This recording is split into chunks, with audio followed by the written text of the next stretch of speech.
तो स्टोरी की शुरुआत में हम एक बंदे को देखते हैं जो कि बहुत ही ज्यादा पावरफुल लग रहा होता है और साथ ही वो बहुत ही ज्यादा इविल भी होता है। अब मैं ऐसा क्यों कह रहा हूँ, क्योंकि ये बंदा किसी कंट्री के किंग को मारकर वहाँ का किंग बन जाता है और साथ ही वो अपने बहुत सारे एरोप्लेन से उस पूरे शहर पर ड्रोन बरसा देता है और बहुत सारे लोगों को मौत के घाट उतार देता है। और इसके बाद जैसे ही वो किंग बनने वाला होता है और क्राउन के पास जाता है तो अचानक से ही वो वहाँ बेहोश हो जाता है। तो इसके फौरन बाद हम एक शहर का सीन देखते हैं और हमें पता चलता है कि ये बंदा असल में एक किंग हुआ करता था, लेकिन अब वो मर चुका है और रीबॉर्न हुआ है। और वो जब रीबॉर्न हो रहा होता है तो उसे एक आवाज सुनाई देती है जो कि उसे कहती है कि अपनी इस न्यू लाइफ में तुम रोशनी की तरफ जाना। और तभी ये अपनी आंखें खोलता है और इसके सामने दो लोग होते हैं। बंदे का नाम होता है रेनल्ड और लड़की का नाम होता है एलिस और इन्होंने अपने बच्चे का नाम रखा होता है आर्थर। और आर्थर इन्हें देखकर सोच रहा होता है कि आखिर मैं कहाँ पर हूँ और ये दोनों कौन है जो कि खुद को मेरे पेरेंट्स क्लेम कर रहे हैं। और यहाँ इसे समझ में आ जाता है कि वो मरने के बाद दोबारा से पैदा हुआ है और अब एक छोटा सा बच्चा है, लेकिन वो पूरी तरह से अपने कॉन्शियसनेस में होता है और उसे अपनी पुरानी लाइफ की हर एक बात याद होती है। लेकिन क्योंकि अब वो एक छोटा बेबी बन चुका है तो उसका अपनी बॉडी पर कंट्रोल नहीं होता, वो अपने हाथ पैरों को अपनी मर्जी से कंट्रोल नहीं कर पाता और समटाइम तो वो अपने कपड़ों में ही पूप कर देता है। भाई अब वो छोटा बच्चा है तो ऐसा तो करेगा ही ना। खैर ऑर्थर कहता है कि इसके पेरेंट्स इसे बहुत ज्यादा प्यार करते हैं, जिसके बाद ऑर्थर देखता है कि ये दुनिया उसकी पुरानी दुनिया से बिल्कुल ही अलग होती है क्योंकि यहाँ के लोग मैजिक कर सकते हैं। वो अपने फादर को देखता है जो कि अपनी माना पावर का यूज करके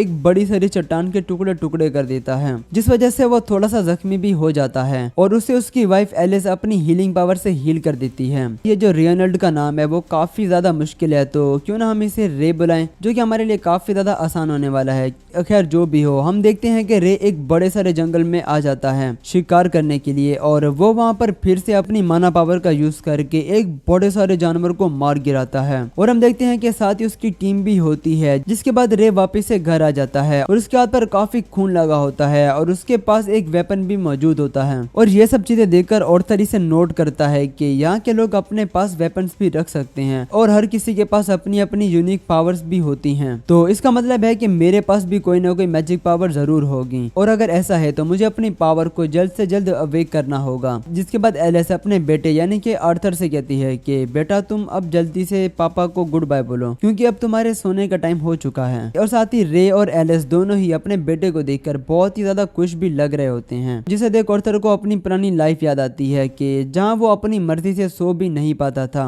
और फिर हम इसके कुछ दिनों बाद का सीन देखते हैं जहाँ अब आर्थर थोड़ा सा बड़ा हो चुका होता है और अपने हाथों के बल चलने की कोशिश करने लगता है और वो थोड़ा सा आगे जाकर खुद को आईने में देखता है और सोचने लगता है कि ये मैं हूँ एक लिटिल आर्थर। वैसे यहाँ पर मुझे काफी महीने बीत चुके हैं लेकिन फिर भी अभी मैं बस एक छोटा सा बच्चा ही हूँ। जिसके बाद अपनी राइट साइड पर एक कमरा देखता है और सोचने लगता है कि पता नहीं यहाँ क्या होगा। जिसके बाद एलिस आर्थर को उसके झूले में सुलाकर वहाँ से चली जाती है और आर्थर उठकर वहाँ से निकल जाता है और अपनी माँ से बचते बचाते सीधा उस रूम के अंदर चला जाता है जहाँ उसे बहुत सारी बुक्स दिखाई देती हैं और वो एक बुक निकालकर पढ़ने लगता है ताकि उसे यहाँ की दुनिया के बारे में कुछ इन्फॉर्मेशन मिल सके। जिसके बाद उसे पता चलता है कि इस कॉन्टिनेंट के अंदर जहाँ ये पैदा हुआ है यहाँ पर 3 किंगडम्स हैं। पहला है डॉबर्स किंगडम जो कि एक सबट्रेनियन नेशन है, दूसरा है एलिनियर किंगडम जो कि एल्फ की नेशन है और ये घने जंगलों में घिरा हुआ है, और लास्ट में है दी स्पेन किंगडम जहाँ ये पैदा हुआ है। और ये तीनों किंगडम में सबसे ज्यादा भीड़ भाड़ वाला इलाका है और यहाँ पे बहुत सारे लोग रहते हैं और साथ ही यहाँ पे मोनार्क्स की बहुत ज्यादा चलती है क्योंकि उन्हें ये गद्दी अपने बाप दादा से मिली है विरासत में। जिसके बाद आर्थर दूसरी बुक निकाल कर पढ़ता है जहाँ उसे पता चलता है कि इस दुनिया की टेक्नोलॉजी उतनी ज्यादा एडवांस नहीं है जितना कि उसकी दुनिया में हुआ करती थी। और साथ ही उसे यहाँ माना पावर के बारे में भी कुछ पता चलता है कि इस दुनिया में हर एक 100 लोगों में से किसी एक बंदे के पास माना पावर होती है और माना पावर की 2 टाइप्स होती हैं। पहला है ऑगमेंटिंग और दूसरा है कॉन्जरिंग। ऑगमेंटिंग का मतलब होता है अपनी माना पावर को यूज करके अपनी बॉडी को इनहेंस करना, मतलब कि इस पावर का यूज करके कोई भी बंदा अपनी कॉम्बैट स्किल को इम्प्रूव कर सकता है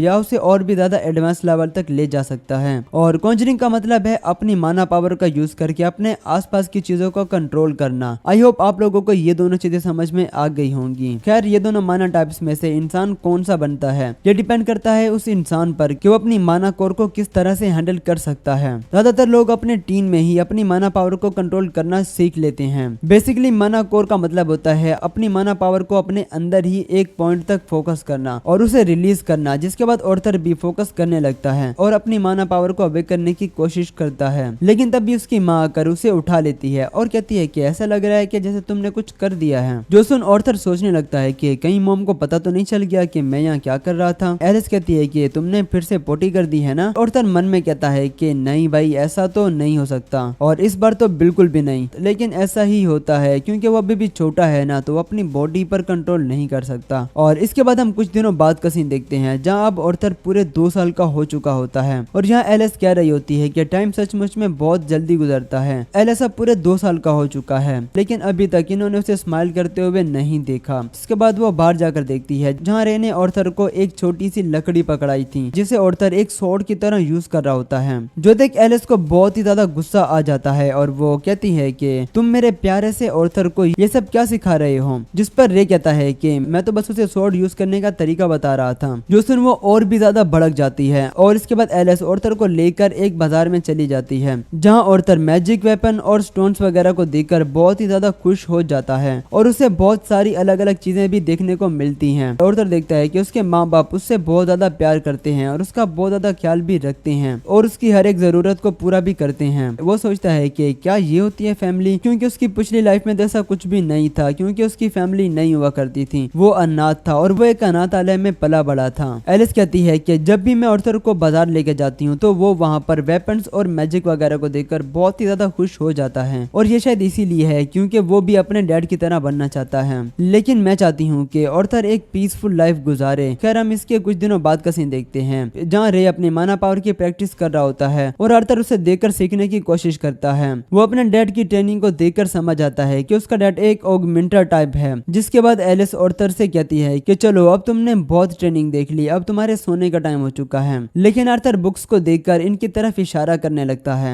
एलिस कहती है कि नहीं, ये तुम्हारा सोने का टाइम है, ना कि बुक्स पढ़ने का। जिसके बाद आर्थर अपना क्यूट सा फेस बनाकर एलिस को इमोशनल ब्लैकमेल करता है और आखिरकार जीत आर्थर की ही होती है और वो एक बुक निकालकर उसे पढ़ने लगता है। बुक पढ़ते हुए आर्थर अपनी माना कोर पर फोकस भी करता है और कहता है कि पिछले 2 सालों में मैंने ये सीखा है कि हम अपनी माना पावर को किस तरह से कंट्रोल कर सकते हैं। इसके बाद हम देखते हैं कि आर्थर की माना पावर भी एक जगह इकट्ठा होने लगती है जिससे एक बहुत बड़ा ब्लास्ट होता है और इनका पूरा घर तबाह हो जाता है। इस धमाके से रे एलिस को बचा लेता है जिस वजह से वो खुद काफी ज्यादा जख्मी हो जाता है और इसके बाद वो दोनों सीधा भाग कर जाते हैं घर के अंदर आर्थर को ढूंढने के लिए और वो दोनों देखते हैं कि आर्थर ने अपनी माना कोर को अवेक कर लिया होता है। जो तक ये दोनों काफी ज्यादा शॉक्ड हो जाते हैं क्योंकि आर्थर तो अभी तक 3 साल का भी नहीं हुआ था, वो आखिर ऐसा कैसे कर पा रहा है। जिसके बाद आर्थर के ऊपर इनके घर की छत गिरने लगती है और वो यहाँ से भागने की कोशिश करता है और सोच रहा होता है कि ऐसा नहीं हो सकता, मैं यहाँ इस तरह से बिल्कुल भी नहीं मर सकता। लेकिन इससे पहले कि वो छत आर्थर पर गिरती जल्दी से एलिस और रे आकर उसे बचा लेते हैं। जिसके बाद आर्थर सोचने लगता है कि उसके जो पेरेंट्स हैं वो उसे बचाने के लिए कुछ भी कर सकते हैं क्योंकि यही एक ड्यूटी होती है पेरेंट्स की। जिसके बाद एलिस और रे दोनों ही आर्थर को सही सलामत देकर बहुत ज्यादा इमोशनल हो जाते हैं और रोने लगते हैं और इन्हें देखकर आर्थर को अपनी पुरानी लाइफ याद आती है जहाँ वो एक लड़के के साथ ट्रेनिंग कर रहा था और जब उस लड़के को चोट लग जाती है तो उसके पेरेंट्स भी इसी तरह भाग कर आते हैं उसे देखने के लिए। आर्थर कहता है कि तो क्या ये होती है फैमिली, क्योंकि उसने आज से पहले ऐसी कोई भी फीलिंग को महसूस नहीं किया था, जिस वजह से वो भी यहाँ बहुत जोर जोर से रोने लगता है और यहाँ पर एपिसोड भी खत्म हो जाता है। तो आप लोग मुझे कमेंट में जरूर बताना कि आप लोगों को ये न्यू एनीमे कैसा लगा और हाँ, अगर इसके अलावा आपके और भी कोई फेवरेट एनीमे हैं तो आप लोग वो भी मुझे कमेंट में जरूर बता सकते हो। और क्योंकि अब सोलो लेवलिंग एनीमे खत्म हो चुका है तो मैंने डिसाइड किया है कि अब से मैं विंड ब्रेकर जो कि अभी 4 अप्रैल को आने वाले हैं मैं उसे भी एक्सप्लेन करूंगा और साथ ही इस एनीमे को भी कंटिन्यू रखूंगा और सोलो लेवलिंग के सीजन 3 यानी कि मानवा को भी एक्सप्लेन करूंगा। तो आप लोग चैनल को जरूर सब्सक्राइब कर लेना और ऐसे ही मुझे सपोर्ट करते रहना। Thank you so much.